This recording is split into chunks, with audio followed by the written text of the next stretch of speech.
Importante sa isang backyard breeding program ang lalaki.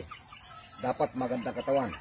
So ito, pinapakita ko sa inyo yung 4 na lines that I have in the Birdheart Farms.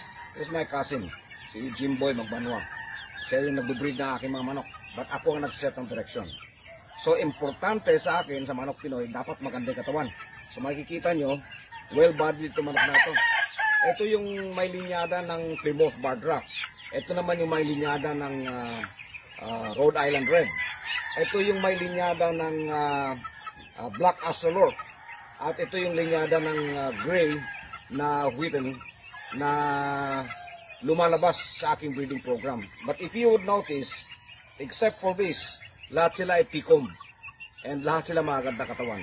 So importante, pag nag-umpisa ka ng breeding program, kailangan maganda ang iyong breeding materials.